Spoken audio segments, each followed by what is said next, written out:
Vous êtes sur El Mararibia. Bonsoir à toutes et à tous et bienvenue. Merci pour votre fidélité. Bienvenue pour ce nouveau numéro de Microscope. À quelques jours maintenant, quelques semaines, à moins de 3 mois de cette échéance, de cette date, de cette élection, en tout cas du côté du pouvoir, une date apparemment importante. On y revient, cette élection présidentielle qui aura donc lieu normalement le 7 septembre prochain. Aux dernières informations, on en a longuement parlé hier, notamment dans le cadre de nos éditions, puisque Mohamed Chorfi, qui est le président de l'ANI, cet organe qui est censé mettre en place donc tous les moyens et les meilleures conditions possibles pour les élections en général et notamment les présidentielles. Voilà ce qu'il a souligné, que l'Algérie avait atteint un haut niveau de maîtrise de toutes les étapes du processus électoral, de sorte que personne, que ce soit à l'intérieur du pays ou à l'extérieur, donc ne peut contester les élections donc en Algérie, quand on sait combien les derniers scrutins ont été totalement boycottés, le 12-12-2019, mais aussi les législatives de juin 2021, le référendum notamment de la Constitution, et encore, on y revient aussi ce soir, puisque je vous le disais, du côté du pouvoir, ça bouge, c'est un peu l'effervescence, mais du côté des médias, c'est le néant total, aucun débat, notamment sur les plateaux, pour essayer d'annoncer, d'informer, de créer l'éveil démocratique, politique au sein des médias, et encore moins un peuple qui est totalement désintéressé par pas apolitique, le peuple a envie de faire de la politique, on va y revenir, mais malheureusement donc est totalement désintéressé de cette élection dans ce contexte politique, dans ce climat et dans cet environnement. Donc on continue cet échange, puisque vous le savez, réunion, donc Abdelmadjid Tebboune a réuni ses 25-27 partis politiques la semaine dernière, et dans la continuité de l'actualité, ce soir nous allons revenir notamment sur ces deux partis politiques, donc le FFS avec Youssef Aouchiche et puis le Parti des Travailleurs avec Madame Louisa Hanoun, qui ont donc tout de même interpellé le président en pleine réunion sur ces détenus d'opinion. Il a réaffirmé, le président, on verra la une dans quelques instants de Radio M, nos confrères de Radio M, on a d'ailleurs une pensée pour nos confrères et puis notamment pour Hassan El Qadi, et quand on dit Hassan El Qadi, on pense à tous les détenus d'opinion. Selon donc le collectif des détenus, ils sont près de 230 aujourd'hui, donc à être malheureusement derrière les barreaux. Et un président algérien, c'est le titre de l'émission, qui dit encore une fois clairement devant tous ces partis politiques, alors on va y revenir aussi sur ces partis politiques, en quoi ils consistent: il n'y a pas de détenus d'opinion dans les prisons du pays. Voilà une nouvelle fois donc ce qu'a annoncé, ce qu'a déclaré Abdelmadjid Tebboune. On y revient ce soir, puisqu'ils sont très nombreux maintenant depuis plusieurs années, donc à créer le scandale autour de ces détenus d'opinion, notamment des sénateurs, des penseurs, des chercheurs, mais aussi des rapporteurs, notamment de l'ONU. Pour en parler avec nous, le docteur François Deroche. Bonsoir docteur, vous êtes donc président de Justice et Droit sans frontières. Bienvenue.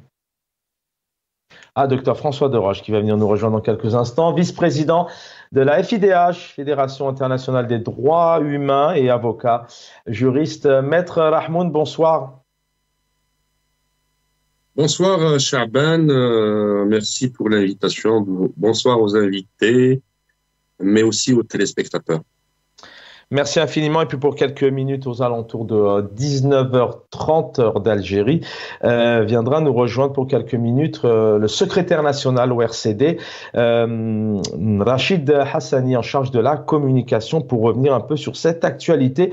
Maître Rahmoun, d'abord, juste peut-être pour très rapidement, en 3 petites minutes, pour poser le contexte. Alors on continue à débattre et à donner la parole à nos invités. Alors on rappelle encore une fois que tant bien que mal, nous tentons d'inviter tous les partis politiques au maximum. Nous cessons de leur donner la parole à chacun d'entre eux, mais malheureusement, voilà, souvent, soit on ne répond pas, soit on essuie des réponses négatives. Mais nous tentons tant bien que mal avec les équipes d'inviter un peu tout le monde. D'abord, un mot sur ce climat, cet environnement. Nous allons revenir avec vous, Maître Rahmoun. Nous allons revenir sur la nouvelle sortie du président algérien, notamment sur les détenus. Mais d'abord, ce climat, à quoi il correspond? Alors, à la fois, on va en voir encore quelques images.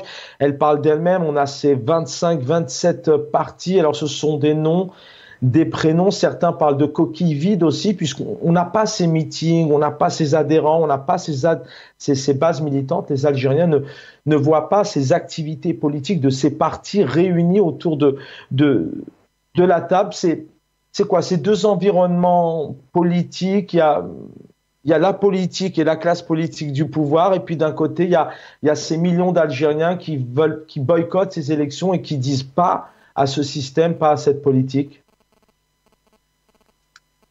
Écoutez, à l'édito, à l'introduction de l'émission, Chaban, j'ai entendu que ce que tu as dit, je rappelle, je cite, que Tebboune avait réuni 7 partis politiques. Alors, ces partis politiques, est-ce que c'est en SES ou est-ce que c'est en CES? Et à partir de cette de ce jeu ou de cette combinaison ou cet amalgame d'introduction, on pourrait se classer dans le débat. Le possessif ou le démonstratif. Alors, selon vous, j'ai toujours envie de commencer les émissions sur cette actualité parce que ça en dit long quelque part. On a un peuple qui est désintéressé, on a une vraie classe politique, une autre classe politique qui veut faire de la politique. Vous, malheureusement, vous êtes exilé. Alors, c'est quoi? C'est la classe politique du pouvoir? C'est le possessif? Abdelmadjid Tebboune a ses porte-paroles autour de lui? Je dirais les deux à la fois. Les deux à la fois, parce que effectivement, il y a une certaine classe politique qui sont des coquilles vides, mais il faut dire aussi qu'il y a une classe politique qui résiste toujours, même si il y a aussi cette troisième tendance, cette troisième voie, cette classe politique qui ont un pied dans le régime, un pied dans l'opposition chez la société. Il n'y a pas de décantation réellement sur le plan politique, même si les Algériens aujourd'hui et la société civile, du moins les observateurs, s'accordent à dire toutes et tous à travers les différents commentaires ou contributions sur la toile, mais pas sur les réseaux officiels d'information qui sont la presse nationale ou audiovisuelle, que ça va renforcer le statu quo en Algérie. L'environnement aujourd'hui politique en Algérie n'est pas un environnement favorable à l'exercice de la citoyenneté, d'une part, à la pratique de la démocratie, à la promotion de l'état de droit. Pourquoi? Les dés sont pipés. Déjà que le chef de l'État contredit et nie l'idée de l'existence de détenus d'opinion. D'une part, il se met en contradiction avec son ministre de la Justice à l'occasion de l'examen périodique universel, le PU qui s'est tenu l'année passée au Palais des Nations à Genève, qui disait qu'il y avait quelques détenus politiques. Donc, sur ce plan déjà, il y a un problème de vérité, il y a un problème de pédagogie politique, il y a un problème de franchise politique. Un chef de l'État... Gardez ce que vous avez en tête, mais aussi un peu dans la continuité de ce que vous dites, on va y revenir, mais on a aussi autour de cette table ces partis, effectivement, on a un chef d'État qui revient sur notamment l'affaire du journaliste Saad Bouarpa et le président de la République qui dit, mais je vais la faire vite, mais qui dit de toute manière, les circonstances atténuantes ont été prises compte tenu un peu de son âge avancé, nous lui avons évité la prison compte tenu de son âge avancé, fin de citation. Alors, on peut se dire le président est gentil, mais on peut se dire encore une fois, il y a ce problème de justice. Et là, il le démontre lui-même, le président algérien. Comment il peut tirer de... Chaban, pour un chef de l'État, un président de la République qui dit « nous lui avons évité », c'est-à-dire qu'en la justice algérienne n'est pas un pouvoir judiciaire, au sens juridique du terme, n'est pas une autorité judiciaire, mais pas un pouvoir, aussi un troisième pouvoir. ni une autorité, ni un pouvoir. La négation des deux concepts de la justice, pour les uns qui voient en la justice une autorité judiciaire, pour les autres qui la voient comme pouvoir judiciaire, pour les deux concepts et les deux philosophies sont contredites par « nous avons évité » par la citation du chef de l'État. C'est-à-dire, en fin de compte, que la justice demeure, et ça, c'est une déclaration d'un chef de l'État, le mécanisme, l'outil, l'instrument par lequel on règle les comptes pour l'opposition et pour les voix discordantes aux autorités publiques et au régime algérien.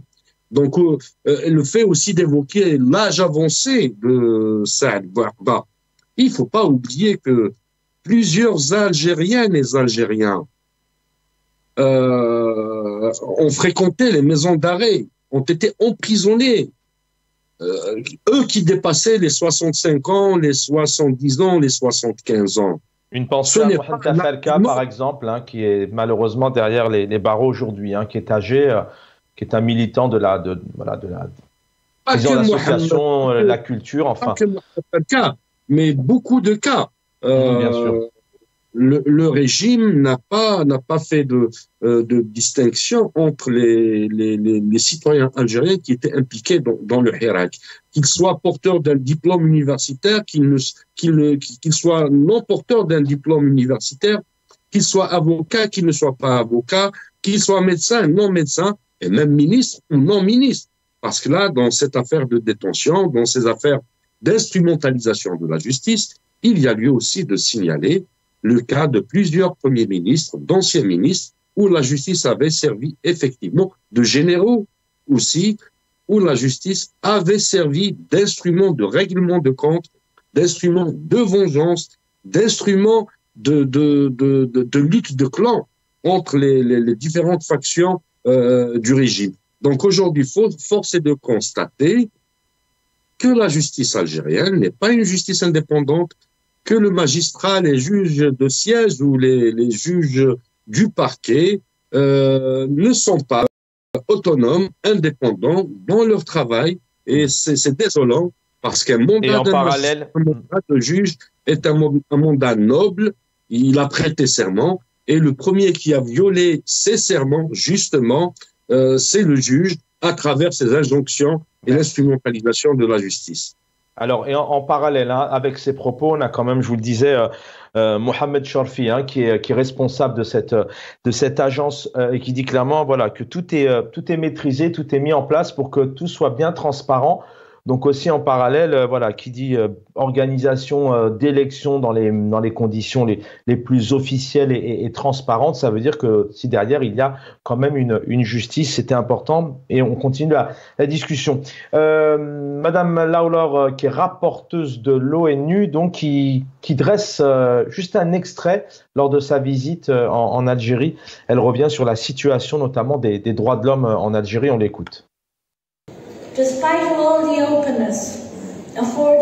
على الرغم من كل الانفتاح الذي قدمته لي العديد من الوزارات الحكومية والتأكيدات المتكررة التي أتلقاها منهم بشأن وضع المدافعين عن حقوق الإنسان، فإنني أغادر البلاد بخيبة أمل بسبب الفرص الضائعة من أجل ترسيخ الاحترام الكامل لعمل وشرعية المنظمات الإنسانية. Il est président donc de Justice et Droits sans frontières. Il est avec nous, Docteur François Deroche. Bienvenue, plaisir de vous accueillir ce soir. Bonjour à vous, à vos téléspectateurs. Merci d'être avec nous.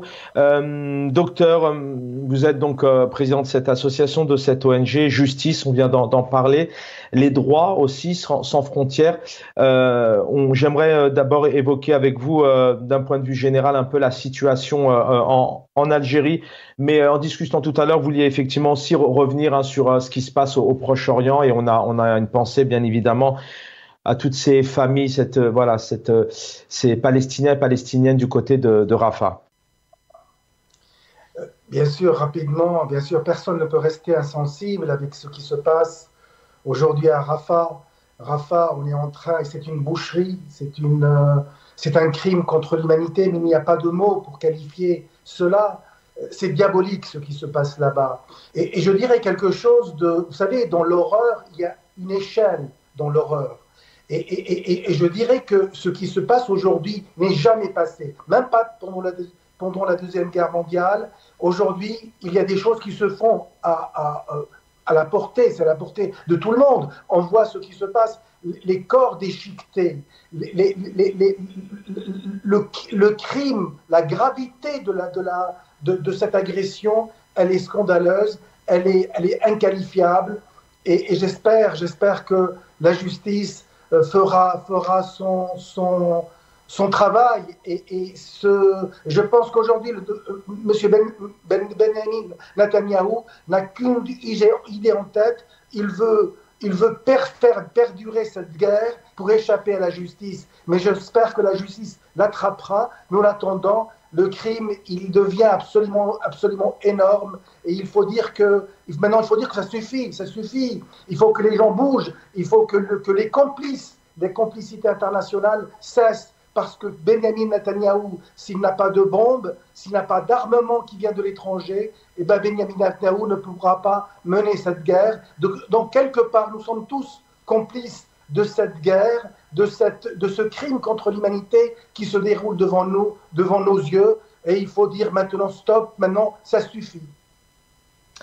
Merci docteur pour ces quelques mots. Effectivement, je vous rappelle que la rédaction continue sa couverture spéciale tous les jours sur ce qui se passe au Proche-Orient, notamment avec mes collègues et le replay sur notre page YouTube. Docteur, d'un point de vue général, d'abord en dehors, il y a une échéance qui arrive maintenant à grands pas en Algérie, même si le président Tebboune ne s'est pas encore annoncé officiellement. Il y a toute une sorte d'effervescence autour de sa personne. Il a réuni, on disait il y a maintenant une semaine, le 21 mai dernier, donc un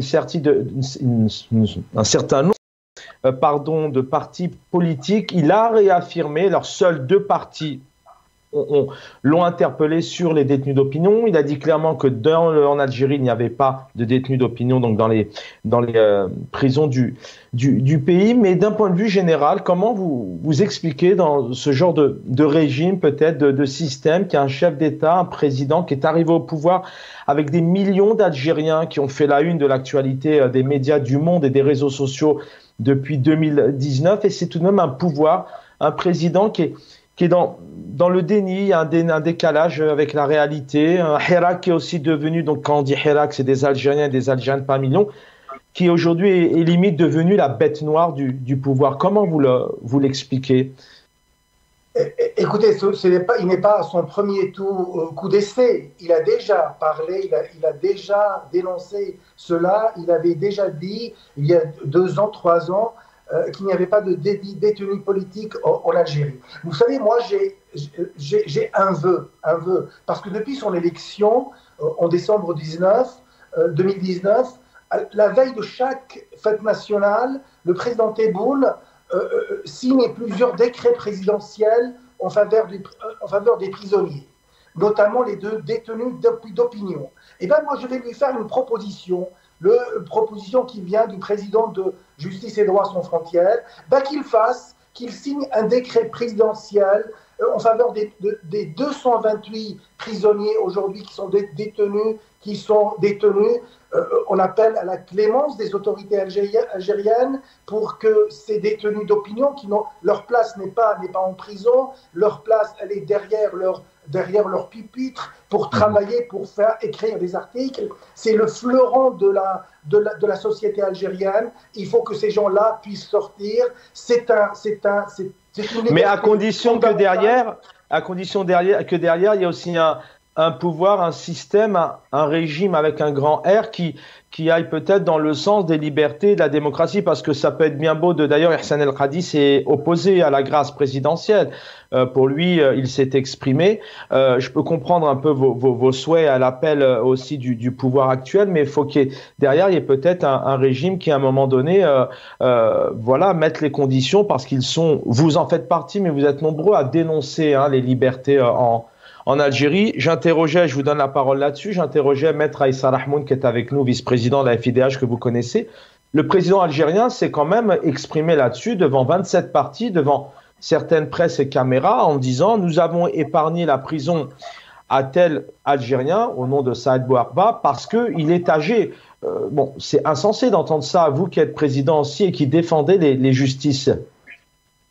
Le problème, c'est que quand le président algérien il dit qu'il n'y a pas de détenus d'opinion en Algérie et la prétendue existence de ce genre de détenus, il a dit qu'il relève du mensonge du siècle. Moi, je peux lui dire que j'ai des amis algériens qui sont en prison, dans les prisons algériennes. Il y a certains qui sont sortis, d'autres qui encore croupissent dans les prisons. Donc, on peut dire aujourd'hui, il y a une certaine c'est un peu diabolique comme système, c'est-à-dire qu'en fait, on dit qu'aujourd'hui, on arrête les gens parce qu'ils portent atteinte et dénigrent les institutions de l'État et les symboles et l'histoire de ce pays. Mais le problème, c'est que ces militants des droits de l'homme, mais pas uniquement les journalistes, les militants des droits de l'homme qui aujourd'hui sont majoritairement emprisonnés quand ils dévient un peu sur la ligne qui est dictée par le pouvoir. Bien sûr, ce n'est pas normal. Je vous dis encore une fois, c'est une détention arbitraire. Il faut la rendre visible et grâce à des émissions comme la vôtre, il faut absolument apporter notre aide, notre soutien à tous ces gens-là qui sont aujourd'hui dans les prisons. Et d'ailleurs, vous savez, il y a une campagne de récemment qui s'est produite au mois de février, si mes souvenirs sont bons, qui c'était pour dire qu'il y avait une société de journalistes algériens qui étaient derrière les barreaux, et c'était pour les rendre visibles. C'était Amnesty International, si mes souvenirs sont bons, pour essayer de porter la voix de ces journalistes qui n'ont plus de voix, qui ne peuvent pas écrire, qui ne peuvent pas parler et qui ne peuvent pas s'exprimer pacifiquement comme ils l'ont toujours fait. C'est possible. Comment c'est pas que je manque d'optimisme, mais devant un tel pouvoir, il y a d'autres pays, mais on s'intéresse à l'Algérie ce soir, mais devant ce genre de régime qui, maintenant, depuis des années, alors Abdelmadjid Tebboune a surfé sur, à un moment donné, le Hirak béni, donc cette révolution, et quand on dit Hirak, ça veut dire, je le rappelle, c'est des millions d'Algériens qui veulent un changement de système, qui veulent vivre librement. Est-ce que c'est possible demain, réellement, que ce genre de régime, dans ce système-là, que vous connaissez quand même, puisse, à un moment donné, suivre le chemin, les choix de Justice et Droits sans frontières, d'Amnesty, nombreux sont les ONG qui s'expriment, de riposte, etc.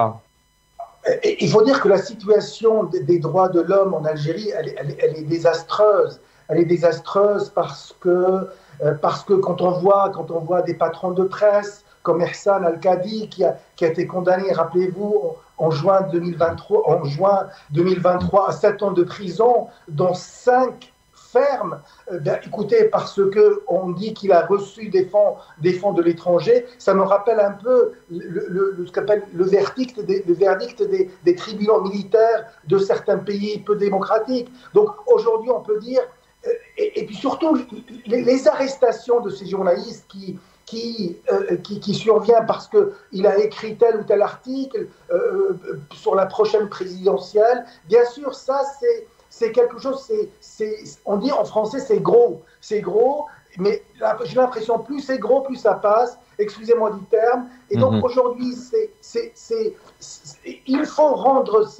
il faut parler de ces journalistes, et j'espère encore, même si aujourd'hui on sait qu'il y a une élection présidentielle bientôt, on ne sait pas s'il est candidat ou pas, mais tout ce que je peux vous dire, c'est que j'appelle de tous mes voeux pour que ces 228 journalistes qui sont détenus en Algérie de façon arbitraire sortent de prison parce que leur place n'est pas en prison. Ça fait partie des droits, des libertés fondamentales, et ça, c'est sacré.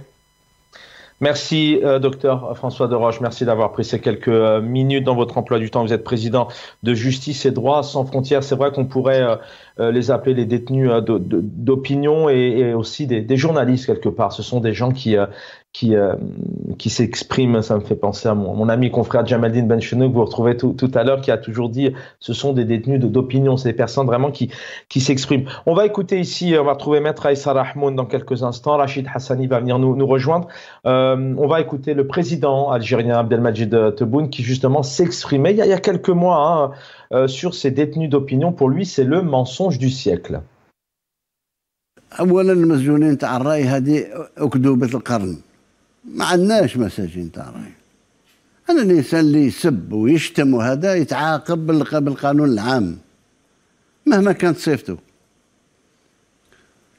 الحصانه موجوده الا المنتخب من طرف الشعب، النائب ولا العضو ولا الشمال داخل قبة البرلمان فقط سيطرة. وحتى هذول ترفع عنهم الحصانة في بعض الأمور. صحيح. انت الوظيفة تاعك ما يعطيكش حصانة باش تشتم فلان ولا تشتم الأمير عبد القادر ولا تشتم هذا ولا تشتم مؤسسات الدولة ولا مهما كانت صفتك. Maître Rahmoun est avec nous, vice-président de la FIDH. Maître Aïssa Rahmoun, alors on rappelle que malheureusement vous avez dû quitter le pays pour des raisons, vous l'avez assez évoqué, la presse en a parlé aussi pour des raisons de sécurité, parce que vous ne pouvez pas militer comme vous le souhaitez. On va évoquer dans 1 ou 2 minutes effectivement ces deux partis qui se sont quand même exprimés, c'est un peu de comprendre pourquoi eux et pas les autres, est-ce qu'il y a réellement un poids?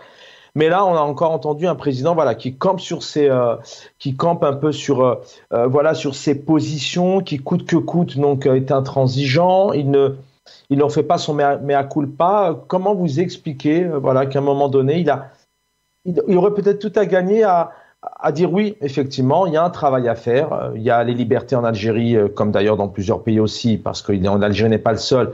Il y a un travail à faire dans ce sens, pour libérer aussi les esprits, pour créer ouvrir le champ démocratique, gagner aussi confiance au peuple, parce qu'aujourd'hui, entre le pouvoir algérien et le peuple, il y a un fossé qui se mesure en des dizaines de milliers de kilomètres. Maître Rahmoun.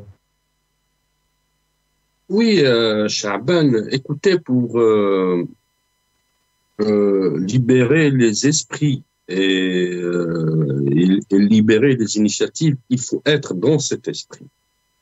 Le régime actuellement n'est pas dans l'esprit de libérer les initiatives,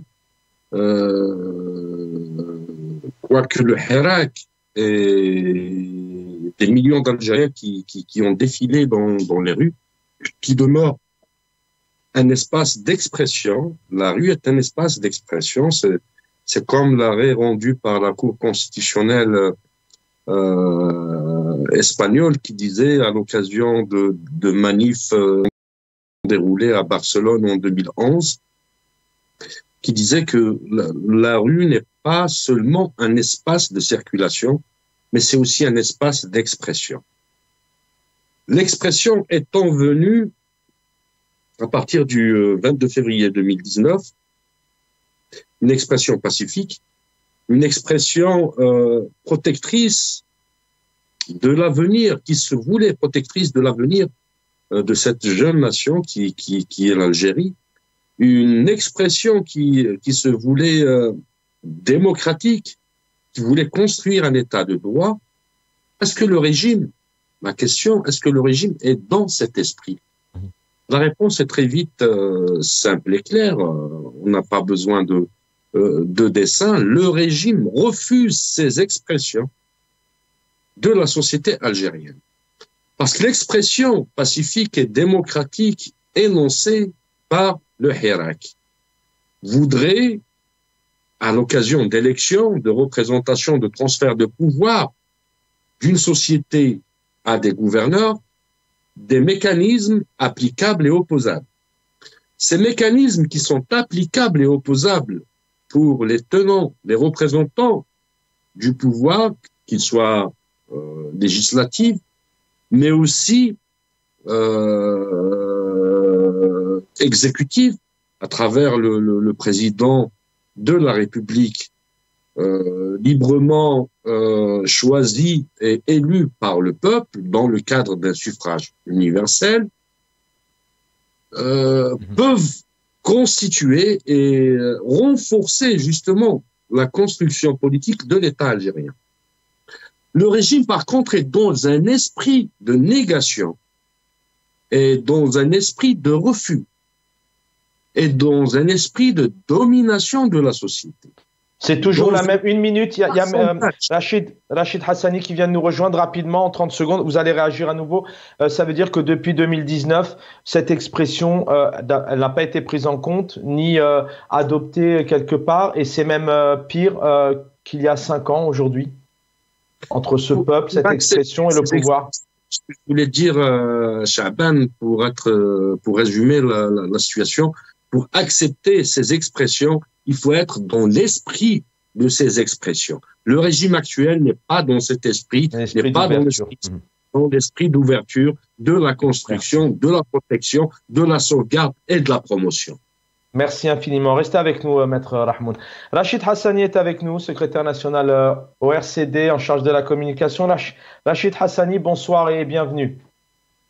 Bonsoir Chaban, merci pour l'invitation. Salutations aux téléspectateurs d'El Maghrebia, mais salutations aussi à tes invités, notamment à Issa Rahmoun, l'ancien.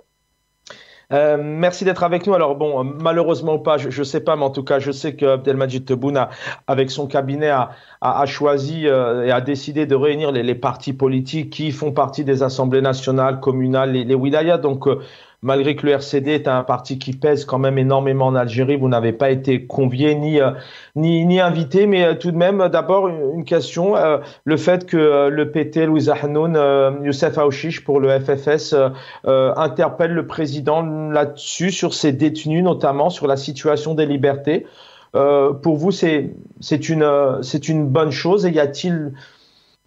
Je pense qu'il y a une réelle volonté que ces deux partis l'aient fait, mais est-ce que réellement, derrière, il y a, dans ce contexte-là, autour de cette table, il y a vraiment des pressions qui peuvent être faites et faire bouger les lignes et les codes du pouvoir? Bonsoir encore, bonsoir. Je pense que la dernière rencontre du chef de l'État avec les partis politiques est de plus en plus apparente. Et divulgue tous ces secrets. C'était une opération de com des services de la présidence, donc de Tebboune lui-même.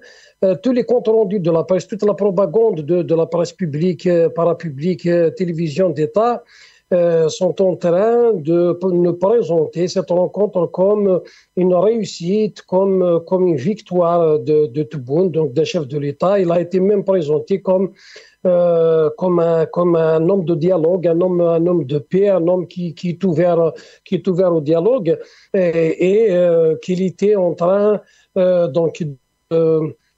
tenir son engagement, un des engagements des 54 engagements qu'il avait tenus en 2019. Donc voilà, donc c'est une rencontre qui vient déjà très en retard pour un chef de l'État qui a passé l'écrasante majorité du temps de son mandat à emprisonner les militants politiques, les journalistes, les harakistes, les Facebookers. C'est un chef de l'État qui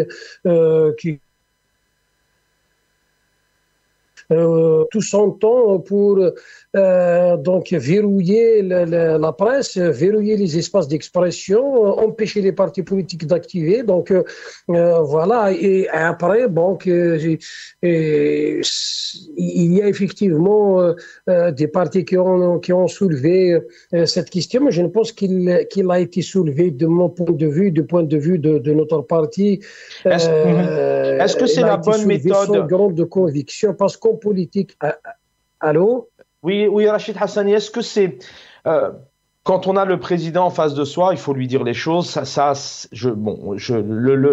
question n'est pas là, mais est-ce que selon vous, pour ces partis politiques, sans les citer peut-être, mais parce que c'est pas spécialement la démarche du RCD aujourd'hui. Aujourd'hui, le RCD se dit, voilà, est-ce que réellement on peut négocier, est-ce qu'on peut échanger, est-ce qu'il y a un intérêt à se lancer dans les élections, à faire campagne, etc. Est-ce que c'est vraiment la bonne méthode aujourd'hui pour que ces partis politiques puissent suivre le chemin de ce climat, de cet environnement politique en Algérie, où le peuple, encore une fois, qui est quand même le numéro 1 et le plus concernés parce que c'est quand même lui qui est censé aller voter. Ils sont pas loin de 25 millions, qui est totalement désintéressé.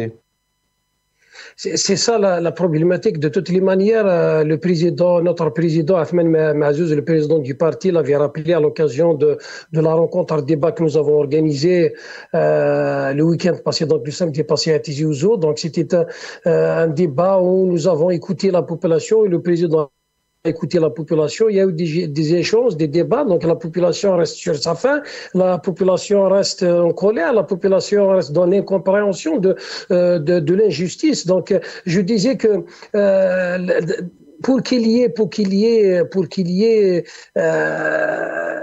des mesures, il faudrait que la volonté soit. Alors que nous avons remarqué que depuis 5 ans, il n'y a pas de volonté politique d'aller vers un apaisement, d'aller vers d'écarter des mesures d'apaisement, des mesures du retour à la normale en politique. Si d'un côté, de l'autre côté, nous savons tous que la politique est un rapport de force. Donc, quand tu vas dans une rencontre comme ça et tu savais d'avance qu'il n'y avait pas de volonté, que le but recherché était donc une opération de com pour le candidat donc du pouvoir, il fallait s'attendre à ce que vous allez revenir bredouille parce qu'il n'y a pas de volonté d'aller vers autre chose que la répression, le déni de la vérité et tout ça. Donc, je pense de mon point de vue, sur le point de vue de mon parti, la politique étant un rapport de force, il faut travailler pour la construction d'un rapport de force pour amener justement ce pouvoir à reconsidérer ses options de répression, de bâillonnement de la presse et de le fait qu'il est en train de bafouer toutes les libertés. Donc, je pense que de notre côté, pour ne pas dire autre chose, c'était une faute stratégique, une faute politique d'aller se prêter à ce jeu alors qu'on sait d'avance que ça n'allait pas aboutir à quelque chose donc de palpable. De notre point de vue, le président Ahmed Mazouz l'a rappelé la dernière fois, la libération des détenus, la libération du champ politique et du champ médiatique, la libération de la justice, de l'instrumentalisation sont des questions centrales. Ce sont des questions centrales que le RCD, en tout cas, ne marchons de pas, que le RCD défendra toutes ses forces pour leur aboutissement. On ne peut pas dans une joute électorale, dans un rendez-vous électoral, alors même que des Algériens aujourd'hui, des journalistes, des militants politiques sont encore en prison. On ne peut pas raisonnablement aller à un rendez-vous électoral quand on sait que pendant 4 ans, 5 ans, tout a été verrouillé, tout a été fermé, le jeu est inégal, nous n'avons pas un même point de départ, donc il faudrait qu'il y ait volonté, qu'il y ait équité et qu'il y ait transparence vers un véritable suffrage où le peuple sera souverain, où le peuple donnera son choix souverainement. On écoutait, alors vous disiez effectivement le déni, hein, on en parlait tout à l'heure, il y a donc un président algérien qui s'est exprimé en disant clairement il n'y a pas de détenus d'opinion dans les prisons du pays, mais aussi avoir votre réaction sur la sortie d'Abdelmadjid Tebboune qui publiquement dit mais attendez, nous Saad Bouarba justement on lui a évité la prison, hein, nous lui avons évité la prison compte tenu de son âge avancé. C'est quand même assez... Je ne sais pas quel qualificatif on pourrait mettre derrière ça, mais clairement, c'est le président qui fait justice en Algérie. Mais c'est ça justement, c'est de cela que nous parlons depuis longtemps. C'est cette indépendance de la justice par rapport à l'exécutif. Nous parlons toujours de l'indépendance de la justice. Il faudrait qu'il ne soit pas dépendant de l'exécutif. Il faudrait qu'il soit véritablement indépendante et qu'elle rende ses verdicts au nom du peuple et au nom de la justice. Et c'est ça, voilà. Donc nous sommes carrément dans l'immixtion de l'exécutif, l'instrumentalisation de l'exécutif, voilà, de la justice. Donc quand Mohamed... Ça va dans le même sens, hein, je vous interromps, excusez-moi, mais je voudrais avoir votre avis aussi là-dessus. Ça va un peu dans le même sens quand hier dimanche, on a Mohamed Chorfi qui dit clairement que voilà, l'Algérie avait atteint. Alors on ne sait pas, encore une fois, nous en tant que journalistes, on n'a pas vu le travail qui a été fait pour mettre en place des élections aux normes internationales, comme il le dit, garantie des élections qui garantissent donc l'intégrité du processus électoral. Bon, il l'affirme comme ça, on l'a pas vu depuis pas mal de temps, mais il l'affirme. Mais quand on voit d'un côté effectivement cette justice qui est bafouée, et puis ce monsieur Chorfi Mohamed qui dirige cette agence des élections, ça vous fait sourire quand on nous dit aux Algériens que l'Algérie a atteint un haut niveau de maîtrise de toutes les étapes du processus électoral? Nous sommes carrément dans la folie. Nous sommes dans la folie. Moi, je vais vous dire une chose. Nous sommes à 4 mois du rendez-vous électoral. 3 mois. Je vous en prie, oui, je vous en prie, on vous entend. Donc, le fait que nous sommes à 4 mois d'un rendez-vous important, d'un rendez-vous électoral important, au lieu de parler, par exemple, à l'occasion de la présidentielle, des programmes des candidats, sur le plan économique, sur le plan social, sur le plan diplomatique, sur le plan donc de la vision de l'avenir, nous sommes encore à parler de la nature des élections, de la fraude aux élections, de la transparence des élections, de l'indépendance de la justice. Donc voilà, ça dénote tous les mensonges de ce pouvoir qui n'arrive pas à assurer une élection transparente, qui n'arrive pas à asseoir la confiance entre lui et les électeurs, parce qu'il s'agit en plus de ça. Le fait que le peuple algérien boude massivement les rendez-vous électoraux et les élections en Algérie, ça veut dire que nous n'avons rien fait pour ramener ce peuple justement à avoir confiance dans les urnes, pour ramener ce peuple justement à aller donner sa voix et faire son choix.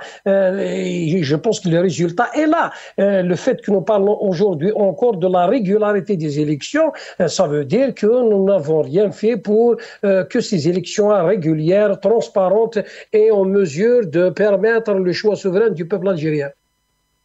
Rachid Hassani, merci d'avoir été avec nous, d'avoir réagi à ces quelques éléments d'actualité. Bonne soirée à vous, merci. On va donner la parole à Maître Aïssa Rahmoun, nous allons terminer l'émission ensemble, mais on va tout de même écouter notamment Youssef Aouchiche pour le FFS, qui, voilà, dans ses mots, qui interpelle le chef de l'État algérien sur les détenus. سيدي الرئيس، عشية استحقاق سياسي مهم لبلادنا، ندعوكم إلى اتخاذ تدابير تهدئة تتجه نحو تحرير المجالات السياسية والإعلامية، إطلاق سراح معتقلي الرأي، والأمر بوقف كل التحرشات التي يتعرض لها المواطنون بسبب آرائهم ومنشورات نقدية بعيدا عن الافتراء أو التضليل، وسحب أو إعادة صياغة بعض القوانين التي تتنافى مع روح الدستور ومع المبادئ الأساسية لدولة القانون والديمقراطية. وأذكر على سبيل المثال لا الحصر المادة 87 مكرر من قانون العقوبات، قانون النقابات، وقانون الإعلام، بالإضافة إلى الحد من العودة المفرطة إلى الحبس المؤقت الذي يفترض أن يكون استثناء، وللأسف نراه اليوم أصبح قاعدة في مؤسسات العدالة الجزائرية. Maître Rahmoun, avec nous encore 5 petites minutes d'émission, on va terminer avec vous. Comment vous analysez la sortie de ces deux partis, notamment là-dessus, mais dans ce contexte-là, est-ce que alors c'est bien qu'il l'ait fait, bien évidemment, faut toujours, je le disais tout à l'heure à Rachid Hassani, mais selon vous, voilà, est-ce que réellement ça pèse quelque chose? On avait l'impression aussi d'entendre Rachid Hassani tout à l'heure que peut-être que ces partis-là étaient un peu instrumentalisés, manipulés, qu'il y avait une certaine propagande autour que le pouvoir tentait de se créer, puis démontrer ça et donner ça aux Algériens, aux Algériennes, en disant, ou au monde entier, voilà, on est à la veille d'élections, on se réunit, on discute. Comment vous analysez? Oui, tout à fait. Rachid Hassani, l'ancien, avait dit qu'il n'y a pas de volonté au sein du régime. Ça, il faut partir de ce constat. Après, moi, je ne suis pas en droit de commenter la position du FFS ou du PT, qui reste des positions souveraines. Mais dans le contexte actuel, c'est bien de dire en face et que ça soit rapporté par, comme ça, comme on vient de le Mais vous voir. pouvez dire aussi, est-ce que c'est la bonne méthode? Est-ce qu'aujourd'hui, est-ce que c'est pas peine perdue dans ce pouvoir-là? Les Algériens boycottent aujourd'hui parce qu'ils savent très bien que si les 20 millions, allez, 15 millions, les années d'or des élections, dans les années 90, aux législatives, ils se réunissent, ils se ruaient tous vers les urnes, ils savent peut-être très bien que rien ne va changer réellement. Donc on peut peut-être se poser la question, est-ce que le FFS ou le PT, aujourd'hui, c'est aussi la bonne... Le drame chez la classe politique algérienne, Chaban. Et j'ai vécu 46 ans en Algérie, donc je connais très bien mon pays. C'est que dans les rassemblements, dans les campagnes, la plupart des citoyens qui assistent à ces rassemblements, à ces regroupements politiques, sont les militants de ces partis. Ce n'est pas des citoyens curieux qui viennent assister à un discours pour avoir une idée claire sur le comportement d'une classe politique qui demeure des appareils et sur leur implication dans la vie citoyenne. Ça, d'une part. D'une autre part, il me semble qu'on est toujours dans une configuration où il y a l'Algérie inutile et l'Algérie utile. L'Algérie inutile, c'est cette Algérie qui boude les élections. C'est cette Algérie qui était dans le Hirak. C'est cette Algérie qui prennent des embarcations de fortune, c'est Haraga. C'est ces Algériens qui arrivent à avoir des diplômes universitaires, mais qui cherchent à avoir des visas d'études. C'est ces Algériens qui immigrent avec les dossiers d'immigration au Canada. C'est ces médecins, et le nombre est effarant, qui fuient l'Algérie pour s'installer dans des pays francophones. C'est toute cette masse salariale, c'est tous ces fonctionnaires, c'est tous ces professionnels qui quittent le pays, qui ne rejoignent pas justement ces rassemblements politiques. Et l'Algérie utile pour le régime, je me souviens d'une phrase importante que j'ai retenue à l'occasion du procès de Toufiq Saïd Bouteflika ou Tartag ou Louis Ahnoun devant le tribunal militaire dont j'étais avocat, membre du collectif de défense de Louis Ahnoun. Où Toufiq le général Mohamed Medine avait répondu à une question du juge en disant, le juge lui disait pardon, pourquoi vous réunissez des partis politiques, des syndicats, etc.